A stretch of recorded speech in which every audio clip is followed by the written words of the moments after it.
really our body just hasn't learned to understand that calm that can actually last. Exactly. And today's topic is one that hits deep.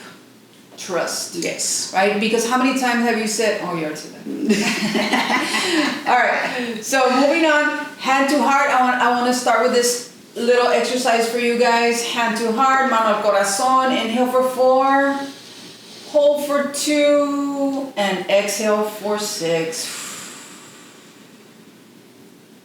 Good. I love that. All right. So let's go to the main content today. Understanding trust. Understanding trust. So trust isn't about just being betrayed. It's that quiet, grounded belief that someone will show up for you, care for you, or follow through, basically, right? That's what trust, that's what basically people understand what trust is. Right. And I love that because there's actual research behind it. I think it's by Dr. John Gottman, who found that trust doesn't live in grand gestures. It doesn't have to, right? It lives in the small, little, consistent ones that you do every single day. And those little choices, those small choices, everyday choices, like listening instead of dismissing, keeping a promise, staying kind when things get tense, right? So it's just a repeated proof, right? Repeated proof that you can rely on somebody. So basically that's how trust grows, when there are little moments, repeated moments that you can become, or that you can actually trust that one person or anybody. Yeah. So how trust has been shaken for you, right? So let's bring this a little closer. So if you're listening and wondering if that's you, how does it often show up? If you really look at it, it shows up relationship-wise, like double checking the text messages, or sometimes replaying conversations when you walked away from like a meeting or a conversation with somebody, and you're like, you go back home and you're like thinking about it, like, oh man, you keep repeating your conversation in your head. Or when you feel things are uneasy when things are actually calm, you're like waiting for the other shoe to drop, because sometimes we also think in our minds, why is it so perfect? Something's gonna happen at the end of this, and that's what kind of brings it down. Yeah. So people pleasing, over explaining because you feel scared, or you feel scared that you're gonna be abandoned, or struggle to believe that consistency in compliments. Like sometimes people give you a good compliment and you're like, you're just being nice to me, right? Yeah. And that's pretty sad, because we as women have that big problem. How many times have we done that over and over and over? So they say, oh, I like that you're wearing that beautiful blouse, and then you dismiss it and say, ay, la compré en $2 or whatever. Yeah. Like, you know what? Don't do that. Like, just say, you know what? Thank you. And that's it. Your mind, your body, your nervous system's gonna remember, and it's gonna feel good. Yeah. And that's what we want. Yeah, so I want to share a story, Well, I wanted to just, on that point, I just want to say, those are not flaws, by the way. Everything that we just talked about, they're not your flaws. That's not who you are. All of those things that we just talked about, those are just survival strategies. All right? And that's your body saying, I've learned to expect danger, even when life looks peaceful. And so that's con I wonder what's coming up next, right? You're so tense and just waiting for that shoe to drop, like you said earlier. But go ahead with your... Well, I wanted to share a story, right? Because I think, when it comes to trust, I've seen a lot of, movies and a lot of stories, but I was listening to a podcast the other day, and I like to listen to a lot of podcasts. And there's this story where a young lady was in a relationship, with whoever she was, and every time that person would leave, because they would go out and we hang out with their friends, etc., and come back, she would always check the person's phone every night. And not because she wanted to snoop or because she was trying to control the person. She would do it because she was terrified of being blindsided. And I think a lot of relationships also go through that particular stage where you've been betrayed before, infidelity has happened, so you go to another relationship and you have that mindset that it's going to happen again. So that's what happens, right? You lose the trust. So this all rooted, it wasn't because that she wasn't feeling secure. This all rooted because of when she was younger, her dad used to go out, for hours at a time, sometimes come back to the next day, and she would see her mom, when her dad would come back, her mom acted like nothing was wrong. Mm-hmm. She would smile. It was a normal day. But we all know as women that intuition inside, when something's not right in your relationship. So what she learned was that the silence wasn't peace. Her mom wasn't at peace. It was danger. Mm. So if you really think about it and put those things together, she wasn't snooping to be snoopy or because, she wanted to figure out what was going on. She understood, her body understood that if you don't say anything, then there's danger coming afterwards. Mm. So it was just her body that she learned as a kid. And I think that as an adult, our nervous system kept reacting in that same way. So you grew up thinking that. Mm-hmm. And when things felt calm, she didn't feel safe, right? She felt suspicious. She felt suspicious. Yeah. Because of her, calm had always meant something bad was coming. Yeah, because her mom would just, like nothing ever happened. So you understand that something is happening, so that means that you don't say anything. And that's your body learning that. So I thought that was a pretty interesting, story, because I think we've all seen it in our own households or somebody else's household, right? It happens. So you gotta understand that at that moment, she stopped calling it crazy because she understood, it clicked on her. It's like a little light bulb. Oh, I'm not doing it because I'm jealous, or I'm doing it because I saw this. Mm-hmm. And she understood the process. Her body going into this tense, mode, I guess you could call it. Yeah, she was just trying to protect herself any way she knew how. Yeah, right? Exactly. And so the science, why the body struggles to trust? What's behind that? So this is where science meets real life. So Dr. Gottman found that trust is built in those little tiny moments when somebody responds to you instead of ignoring you. So it's things like you say, I had a hard day, and then they look up, right? Mm-hmm. Or you laugh at something small and they laugh with you suspiciously. Or you sigh and they say, what's wrong, right?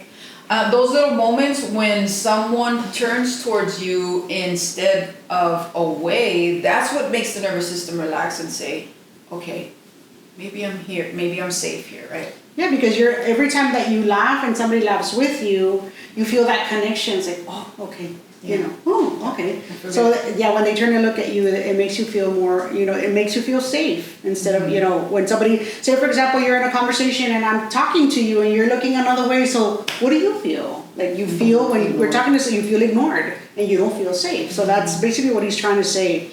So it's hundreds of micro repairs. Those are the steady responses that teach your body that closeness does not equal danger. So it's the small things that actually count, not the humongous things. And when those moments are missing, the body stays braced for impact, right? So you're waiting for the next disappointment.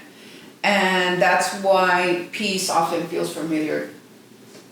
Peace often feels suspicious for many people. Yeah. Right? So hopefully part is trust can be rebuilt. And I think it can be rebuilt. It takes work. I'm not going to lie. Rebuilding trust takes a lot of work. So it doesn't, it's built with consistency, basically. Mm-hmm. In those little moments. Those little small moments can make a big difference. Yeah.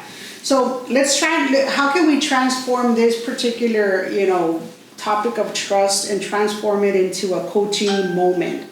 So here's how it works through the coaching lens. So it's the symptom, the adaptation, and then the unmet need. I think for me, the unmet need is the little bulb that turns on at the end because it tells you exactly, this is what I was missing. Mm-hmm. So let's go through the symptom. Yep. The symptom is you doubt whether people really have your back, or you overgive and people please just to keep connection. That's the symptom, right? Mm-hmm.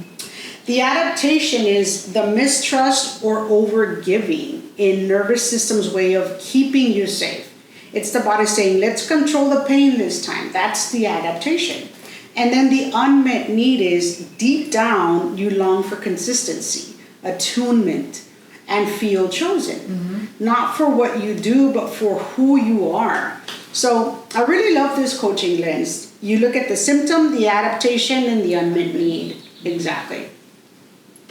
So once you see that, once you understand the breakdown of the symptom, the adaptation, and the unmet need, the guilt turns into compassion, which I love. Yep. And I think I've done it a few times actually, because sometimes I can be, sometimes you always, your mouth opens before your mind actually can think. So your nervous system isn't broken, it just needs new experiences to feel safe.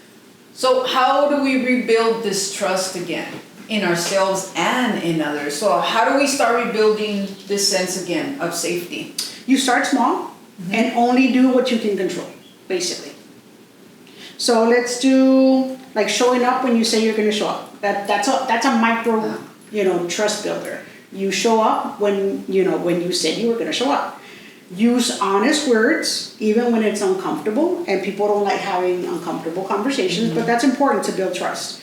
Or keeping the same tone on hard days as on good ones. Don't change the tone. Don't change the tone when it's going to be something difficult, and then your tone is different when something's good. Well, the reasoning behind that is because then that energy that you had lowers to compensate for the tone that somebody else is bringing in. So, for example, if you tell me bad news right now, you're giving me all this tragic news, and I bring down my tone to compensate and to feel like you, then now I am compromised. I am now feeling that burden with you, but that's not mine to carry. Oh, that's right. good. So although I am here for you and I hear you and you're giving me, what's going on in your life, don't allow that energy to bring your energy down, because that's not for you to carry. That you are there for your friend. And I think that we need to make sure that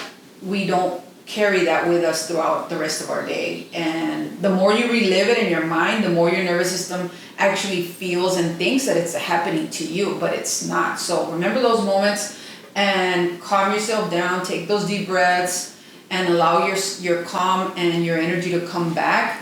And don't allow your energy to lower to make somebody else feel better. I love that.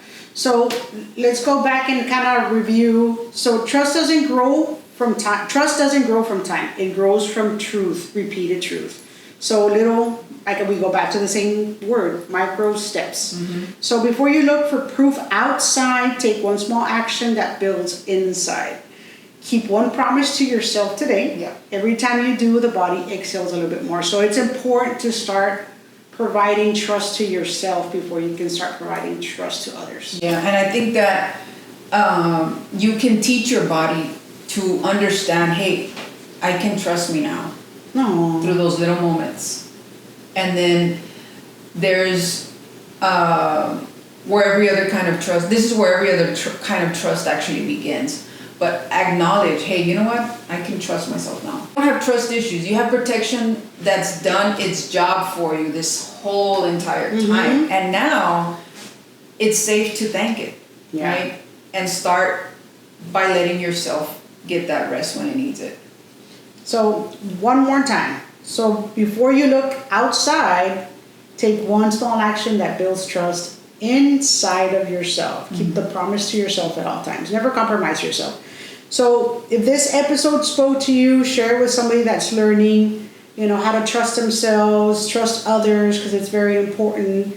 And remember, someone rebuilding slowly. Take baby steps. You don't have to go that, big jump right away. And I think that trust doesn't grow from time, it grows from truth repeated over and over. So before you look for outside proof, take one small action within you and then build that trust inside you first, because every time you do, your body exhales just a little more.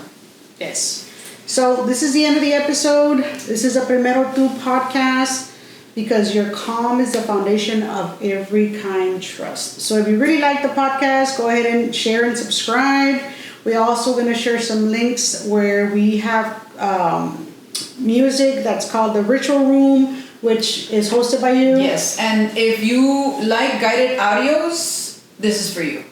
Guided audios help you practice all of this in our ritual room, and I'll go ahead and put the link on there so that you can join the hundreds of women who have already joined and listened to every single day. There's a little bit of everything. There's music for breath work, for focus, for energy, a little bit of everything on there, and I'll put that link down below. Perfect. Sounds good. So let's wait for the next podcast. We'll see you next Saturday, and have a great weekend.